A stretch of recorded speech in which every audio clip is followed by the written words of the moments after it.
Assalamualaikum warahmatullahi wabarakatuh.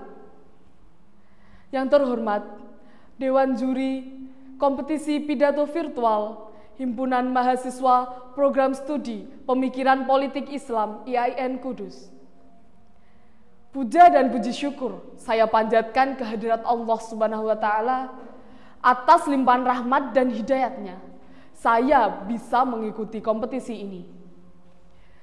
Sholawat serta salam semoga tetap tercurahkan kepada junjungan kita Nabi besar Muhammad Sallallahu Alaihi Wasallam. Semoga kita mendapatkan syafaatnya di yaumul qiyamah nanti.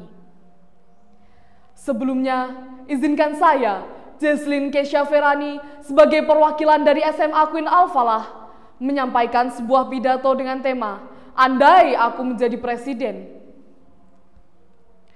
Saudara-saudaraku sekalian, aku salah satu pemuda negara Kesatuan Republik Indonesia yang berkeinginan untuk menjadi seorang presiden. Meskipun aku tahu ada banyak beban dan tanggung jawab yang harus diemban, serta pujian dan makian yang menjadi makanan sehari-hari. Bisa dikatakan, ini merupakan impian terbesar dalam hidupku. Mengabdi kepada negeri tempatku dilahirkan.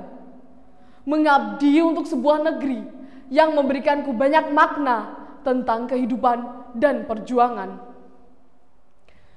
Jika suatu hari nanti Tuhan mengizinkan aku menduduki jabatan tertinggi di negara ini, akan kubuat rencana paling indah untuk memakmurkan negaraku tercinta. Memang terkesan hayalan, tapi aku rasa setiap warga negara sepertiku pasti memiliki satu impian yang besar untuk negara kita tercinta, Indonesia. Saudara-saudaraku sekalian, andai aku menjadi presiden, hal yang pertama kali terlintas di pikiranku adalah memperbaiki tatanan hukum di Indonesia. Kondisi penegakan hukum di Indonesia saat ini sedang mengalami krisis dan sakit.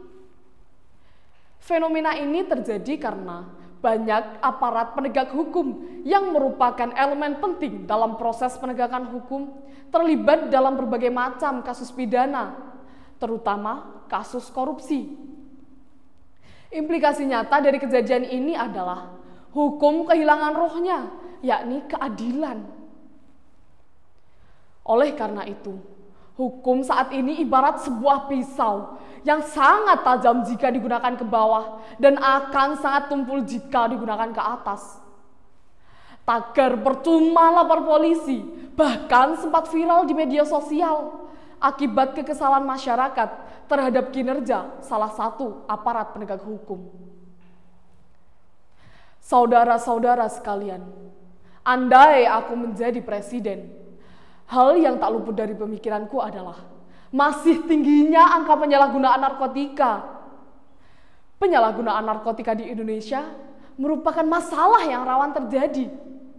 Ada dua faktor yang berpengaruh, yakni kondisi geografis dan kondisi demografis. Negara kepulauan merupakan potensi masuknya barang-barang ilegal. Dalam rentang waktu 2008 hingga 2019, angka prevalensi penyalahgunaan narkotika menunjukkan tren penurunan. Namun, masalah penyalahgunaan narkotika masih mengancam Indonesia. Saudara-saudaraku sekalian, andai aku menjadi presiden, hal terakhir yang tak luput dari pemikiranku adalah upaya meningkatkan kualitas kesehatan masyarakat Indonesia. Seperti yang kita ketahui bersama, semenjak Indonesia meraih kemerdekaan 78 tahun yang lalu, kualitas kesehatan masyarakat Indonesia semakin meningkat. Hal itu bisa dibuktikan dari banyaknya inovasi-inovasi terbaru di dunia kesehatan. Meskipun perkembangannya cukup pesat, namun negara ini masih dilanda berbagai masalah yang menjadi tantangan utama di dunia kesehatan.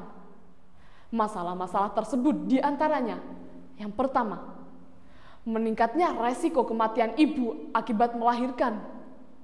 Yang kedua, angka kematian bayi, balita, dan remaja yang semakin meningkat. Yang ketiga, meningkatnya resiko penyakit menular dan tidak menular. Dan yang keempat, meningkatnya masalah gizi buruk.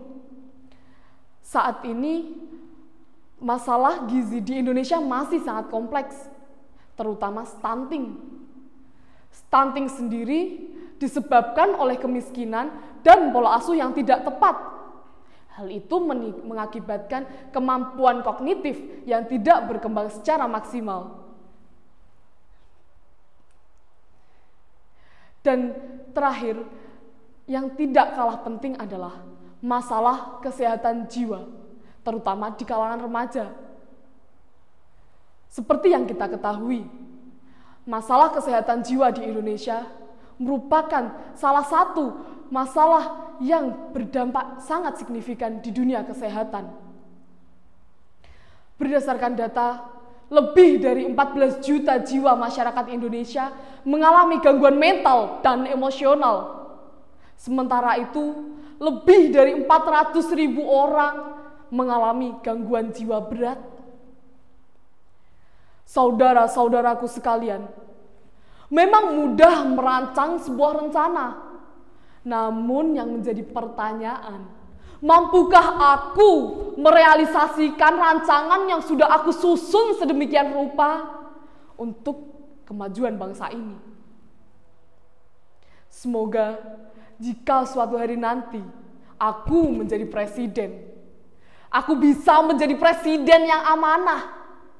Karena dalam jabatan yang kuemban, terdapat banyak harapan dari sekian puluh juta masyarakat Indonesia. Sekian yang dapat saya sampaikan, ada kurang lebihnya saya mohon maaf. Wabillahi taufiq wal hidayah, waridha wal inayah. Wassalamualaikum warahmatullahi wabarakatuh.